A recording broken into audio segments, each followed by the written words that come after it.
You are listening to the Marketing 32 Show with your host, Brett Allen.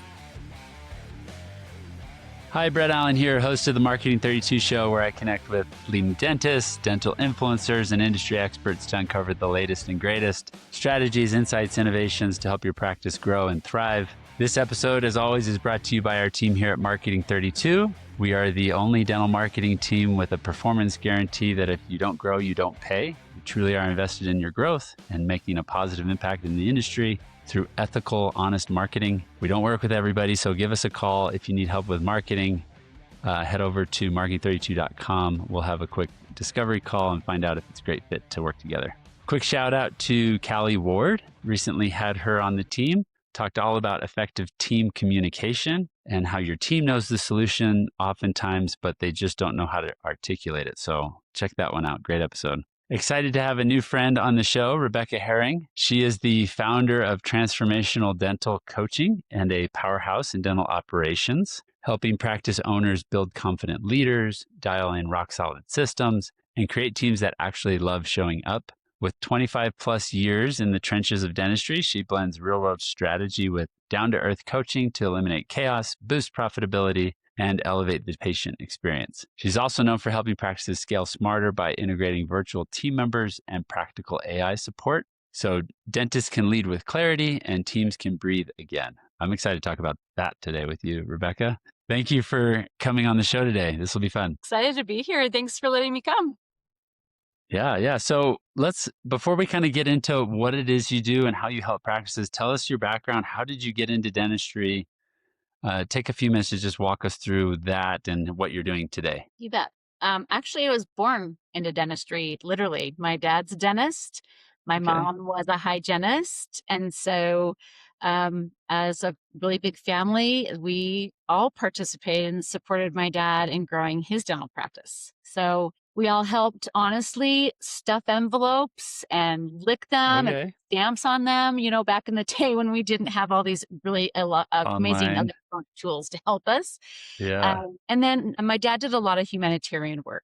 And so each of us, my siblings, there's 7 of us, we were given the opportunity to travel with my mom and dad and do humanitarian trips, which really honestly instilled in me the importance of that patient experience, and traveled with my parents to Guadalajara, Mexico, and was able to serve for a week with them in an orphanage with children. Wow, that's And cool. it was right after I'd had my first baby. And it really just touched me in a way that you see the benefits of really being able to serve everyone.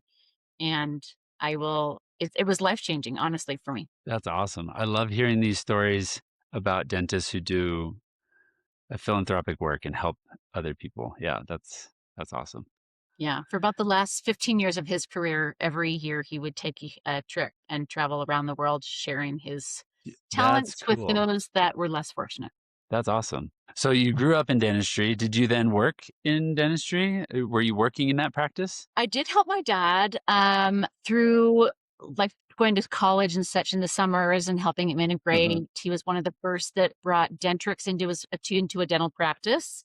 Oh, kind of fun, interesting to help him there. But no, my first career, actually, I was a college professor, and I know the next question out of your mouth is going to be, what did you teach? Yeah. Coaching was a part of that. I was a professional ballroom dancer. And so I worked at the College of William and Mary, and I taught ballroom dance to those that were majoring in kinesiology or dance. Well, that's awesome. Cool. I bet that was fun. So how did you get into coaching in dentistry then from there? So after I retired about 15 years ago, my body was done. My mind was not. And so I decided to go back into dentistry, where my passion originally started with coaching and working with teams with my dad. And that's basically how I got started. I worked with a lot of private practice with multi-locations or with small DSOs, and really grew from there. Started up back on the West Coast, where my dad was located. He'd already retired by then, but started working with some of the dentists that I had known growing up and helping them grow their locations. From there, I took a little bit of a break, as I think a lot of people in dentistry tend to do, and stepped into a startup in the veterinary world in Oh, their wow. HR business partner role, working with very huge teams in Wow. their HR role, which was enlightening and fun, but also gave me a new perspective on compassion, empathy, and really having some of those really good one-on-one tough conversations and growth and development when working with individuals in leadership and C-suite roles. Awesome. Awesome. I bet there's some fun stories in there that you can share. There are some really good ones, but maybe we'll save that for another day. Well, good. So I think I love talking with consultants and coaches who have experience working in operations, because so much of marketing, there's this whole other half of marketing that's in the practice that we as marketing team members don't really have an impact on. We drive patients in the door, we get the flow happening, the demand, create that. But then there's all this that goes into patient experience and team. So from your perspective, what are some of the most common repeat problems you see practices trying to fix over and over when it comes to operations? I think some of the biggest things that I see in practices that they keep dealing on repeat, right? The patterns, they keep showing up in different ways, but they're really not separate. They're going to be things like our schedule keeps getting really messy, or our case acceptance is down, the insurances are causing problems. There's so many mistakes, or honestly, coming right down to what you mentioned in Callie's conversation that she had with you, communication just isn't working. They really aren't separate problems. They really are connected.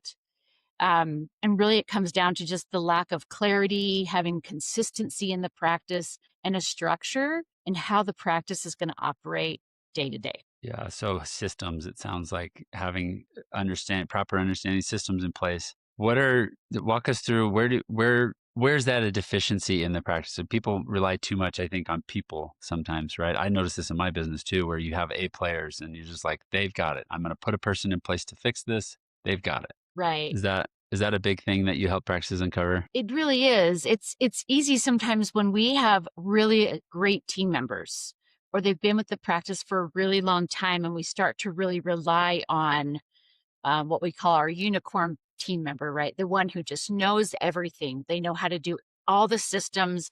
They know where all the passwords are. They know where all the different things are in the practice and what works well. They know all the patients. Uh-huh. And she's the one we go to if we have a problem with the insurance, or if we have a problem with our PMS system, right? She knows how to schedule it correctly, or he knows exactly how we want to work with the treatment case presentation. So we'll just use him. And the problem that we run into is that when we only work with one specific person, what happens when they're not there? What happens if they get sick? What happens when they have a family member that passes away and they aren't at work that day? We realize that the system that we've created really isn't a system, and it's not a stable process that we're using in our practice. We're really just dependent on that one person. So over time, what this does is it puts a lot of pressure on our strongest team members. And so what this then becomes is a safety net for everyone else in the practice, right? So when someone's not as confident in a certain role or a specific system that we have, they become dependent on that one person. And what happens is then it leads to stress and burnout and frustration. And we really want to be able to rely on our own confidence and our own personal systems to the practice, not the systems of one single person or maybe two people in the practice. We just need to have a protocol that works no matter who's in the building. Yeah, systems are huge. Jeff, my business partner, he's brilliant at that, way organized, has everything documented. We have from our fulfillment side, all the different team members, what it is, their processes that they run and manage is pretty well buttoned up. I'm proud of him and grateful for him. But is it, I guess the question would be in the dental practice, since I don't know a ton about back office stuff and what's going on with team management, patient experience, like internal, and how that's managed. Do you have systems for everything? Do you ever, I mean, at some point you do need to rely on people to own something and get the job done. That's their role. But does everybody need to know all the systems? And do you have kind of a shared workload? Is that what you mean by not relying too heavily on one person? Well, what I mean is when we rely on someone, a particular person, to know everything, Mm, that's where that stress and that we don't have the clarity that the whole team needs, right? And mm, so we're playing a guessing game sometimes. I don't want my team to guess what the process is. I want them to know what the process is. So even if someone working in my front desk area as an admin doesn't understand clinically what happens in the back in detail, I do want them to understand that when, let's say, our back office clinical team comes to the front, I do want them to understand that this is how the process in the back worked and vice mm. versa, right? An I don't awareness, yeah. expect my clinical team to understand the full revenue cycle management process, but I Hmm. do think it's important to understand what things that they actually do in the back, how it affects the front, Mm, and how when we drop the ball in one of those systems that we have, how that ends up affecting the protocols and the performance at the front. So when we forget to, let's say, set complete a procedure, and our process in the front is when we come and we check out the patient and we're going to set complete everything we did that day. And that from there we create the claim, but we don't send it till the end of the day. If that's our system, it's okay. But we're also determining when the patient leaves, how much they're going to pay out of pocket.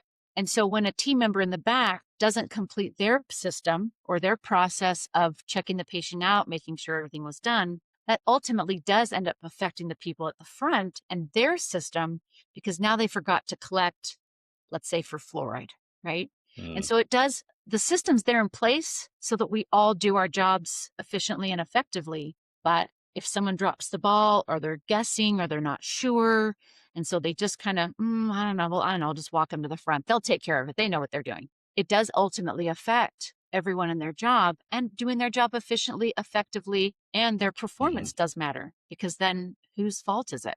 Yeah. Yeah, that makes sense. Are there certain systems that you run into that aren't in place in a practice? Are there certain ones that's like, oh man, this one is a commonly missed system or process, and there needs to be one? Um, I think that there are quite a few systems that maybe they might have it in place, but they haven't detailed it out enough that everyone understands the process in detail. Okay. And this, I think, is really what comes down to be key to a team and also to a practice. It's nice to say, well, when the patient comes up, we let them know what we did in the back, and then they do this and this, and then at the front, we do this, this, and this, and then they're out. But when frustration settles in and we start doing a little bit of guessing, we're not sure, and we don't have every single touch point laid out, and Mm, everyone understands their role that they're playing, whether they're clinical or they are admin, this is where frustration starts to build. And this is where we come back and we keep having the same conversations over and over and over. And we think that we have different conversations, but ultimately they're the same conversations we're having over and over again. We just think it's a different system. It's really the same one. But this is really where people get exhausted and they're tired and they just want to kind of normalize and they want to get a system that's in place that works for everyone in all their positions and no matter what they're doing in the practice, clinical or front office. yeah. Yeah, it's good advice. What do you think? What tends to happen if you don't have systems in place? I know you mentioned people get stressed, there's burnout. What are some other long-term impacts to the practice, the team, the culture? What other things you start to notice? Like if I'm a doctor, I own a practice. Are there common symptoms that I can look for that say I need to address my systems or I need to do better at that? I think something that's really important is making sure that our teams really feel aligned. And if they don't, you're going to notice that you have some members that are, you'll see it on their face, right? Their attitudes start to shift. They used to love coming to work. They were really positive and upbeat at work. They loved working with the team. They contributed to conversations in our team meetings, those types of things. And you're going to start to see them shift and become a little more quiet, a little more reserved. They're going to kind of pull back, and they're going to not be engaged. they're not going to feel as though they're in there and positive and just go-getters, right, on our teams anymore. And I think that's kind of the first sign. They're going to start to do some of that withdrawing from our team. And you'll find that sometimes they'll be sick and they'll start to call out and they'll come in late. And at first we won't think anything of it because they're such great team members and, we're just a little tired. It's okay. But really, we're going to start to notice it in those kinds of ways. The effectiveness and their effort and their attitude. Performance drops. Yeah, the performance side of their jobs. I would imagine this would be kind of a common thing that would happen with more than one team member and not just, So if you're experiencing that where people start their position, year 1 is great, year 2, year 3, or maybe even sooner than that, maybe months. Yeah, sometimes. But as we talk about, we start to utilize our really great team members and we start to rely on them, right? Because they know it all. They jump in, they do it. They're not afraid to stay a little late. They're not afraid to come in a little early. They work a little bit into their lunch hour to make sure we're ready to start after the lunch hour. They're the ones that we rely on the most. And they're the ones that will start to feel it. They start to get a little frustrated. They're going to express it at first to say, we need a better process for this specifically. And they'll just start to stop talking about it when the system doesn't get resolved and we don't start to work through the system in a way that benefits the whole team, not just necessarily them, but it's an operational piece. Operationally, we need to fix something so that everybody is working more efficiently and effectively. Does that mean we need another team member, or does it mean we need to look at the system, whatever it may be, and we need to walk through it in a way that we stop and pause and say, a new patient calls. What is the process? Start to finish, and we really need to document it. Not just talk about what we're going to do, but document it and write it down so that we can go back and refer to it when maybe we hire a new person or we feel like we've kind of slacked off a little bit, 6 months after we've talked about it. We need to come back to that written process again and just say, let's refresh this one more time in our minds. Or we bring a new team member on and maybe they've come up with a better, more efficient way that they like to do it and it works better for the practice. Go back to that written SOP and say, okay, let's walk through this again. What do we want to change or update in our system? Maybe you bring on a new platform. Maybe you bring on a new tool, front or back. And now our process needs to be updated and we all need to get back on the same page again. The cost isn't just operational, right? It's emotional, it's your culture, and sometimes it's even financial. Yeah, I can imagine it can have a huge impact when you don't have things in place. I talk to dentists all the time who are like, I'm stuck. I haven't been able to grow beyond this certain point. They are doing marketing. And I'm like, okay, so maybe it's not the marketing. It's something else. Or maybe it's the approach they're taking to marketing. That could be a problem too. But what if it's your person answering the phone? Yeah. Oh man, that's maybe always the you're biggest spending one. the money on the marketing. And really, doctors, have you ever called your own practice? Have you done a little secret shopper call? And do you know how the person answering the phone is taking those marketing calls? You're spending the money, but how is the person taking the call? Maybe it's just spending a little time explaining to the person taking the calls. How do you want them to explain the marketing money that you're spending? How do you want them to talk to those patients that are calling in? Maybe it's just phone training. I'll cut that part out. My daughter's blending a smoothie. I'm like, is that bad? We'll cut this part out. So okay. Are there some things that you can what should a practice do to kind of implement a cadence to bring processes, educate the team on processes, to review them? Is there a certain methodology, workflow?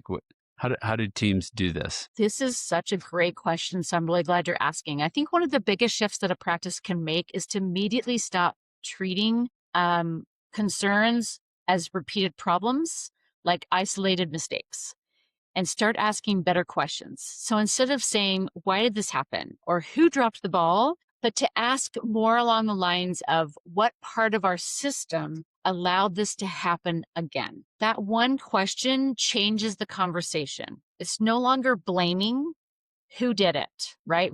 Who did this? Why did this fall through? And it turns into problem solving. So maybe it's insurance verification, right? One of our more time consuming tasks, but also extremely beneficial to our practice. If we don't do it right, we don't put it in our PMS system correctly, money comes out wrong, the amount to collect from the patient is wrong. So we're not blaming anybody, but let's sit down. Let's walk through this touch point by touch point. We make the call. Maybe it's our information sheet we're using to collect the information, whatever it may be, but let's sit down and let's walk through it. Not blaming, but as a team, let's sit down and walk through this. Maybe it's the schedule. Maybe we're not scheduling effectively. Okay, doctors, maybe they need different times. So maybe we need to document Dr. Smith needs 2 hours for a crown, but maybe Dr. Jones needs only an hour and a half, right? Let's be effective. How do we help the people on our team be effective?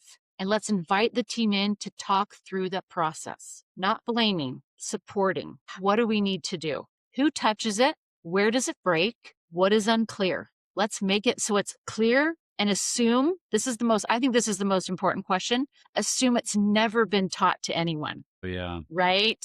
Super important. There's little nuances that you have to. We just, if we've been in dental forever, right? We just know, just do this, this, and this, and we assume everybody knows the rest. But when we define the ownership and we tighten the workflow and create a very simple, standard outline of how something's going to be done that the whole team can follow, there's no vagueness to our process and everybody can follow it. Yeah, so if your 5-year-old walked in, could they follow your process? Could they follow it? Right? Yeah, make it simple. Make it a real process. Everyone can do it. And then go back and revisit it.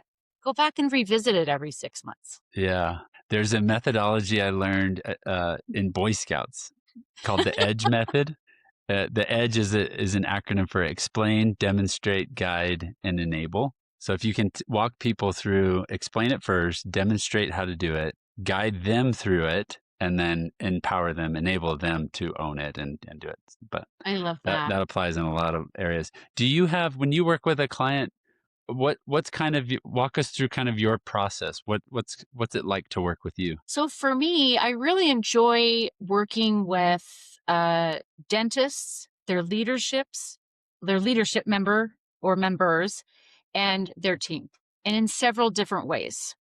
So I love meeting with the doctors. I love their feedback because, like you said, as a dentist, they're going to have a different perspective on their business than their leaders or even their team members. So for me, I'm going to meet with the dentist and we're going to spend a good 90 minutes to 2 hours talking through their practice. What do they feel like are their pain points, not only as a dentist, but with their leadership team and with their team members? And honestly, we've all heard this phrase, but what are their WIGs? What are their wildly important goals? Where do they want to get, not only in this first year of working together, but where do they see themselves 5 and 10 years down the road? Because those goals also can affect some of the things we want to put in place the first year working together. Their leadership team will also have a different perspective, and I meet with them separately too. Where do they see some of their pain points working not only with the dentists, but their own personal struggles in leadership and with leading and guiding their teams? And then same with meeting with their team members, admin team and the clinical team. And we approach it the same way. Where do their team members see themselves a year from now, 5 years from now? Are you still with this practice? And are you getting the growth that you're looking for in your own career with this practice?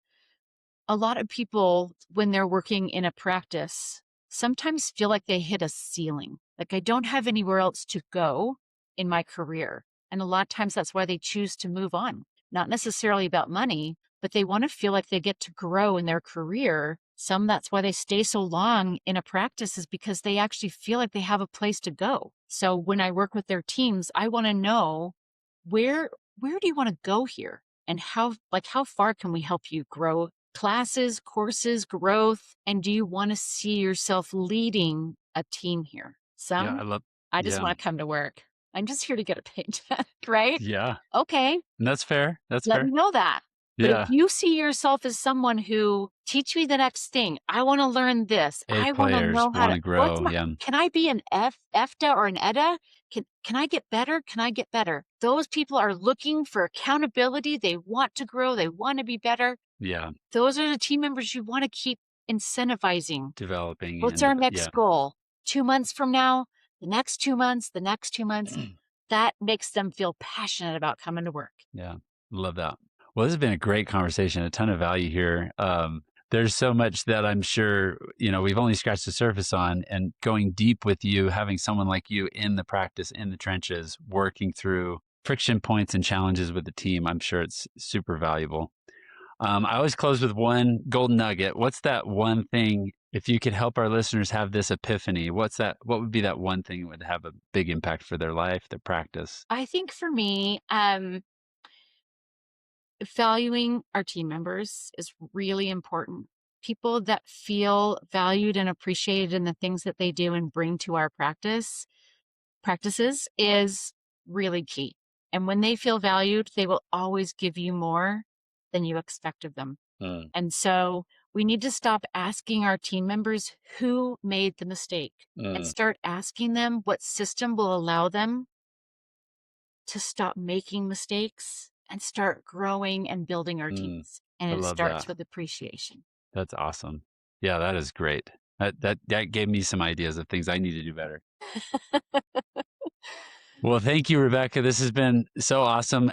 Anyone who's interested in contacting you, getting in touch with you, where do we send them? They can find me on any of the social medias and LinkedIn under my name, Rebecca Herring, or under Transformational Dental Coaching. And you can send me an email at rebecca@yourtdcoach.com. Awesome. All right, we'll put that in the show notes. Thank you again for coming on, Rebecca. This has been educational for me. I'm sure many have gotten value from it too. Thanks for coming on. Thanks. Appreciate it. All right, everybody. Until next time on the Marketing 32 Show, have a great rest of your day, a great rest of your week. Take care.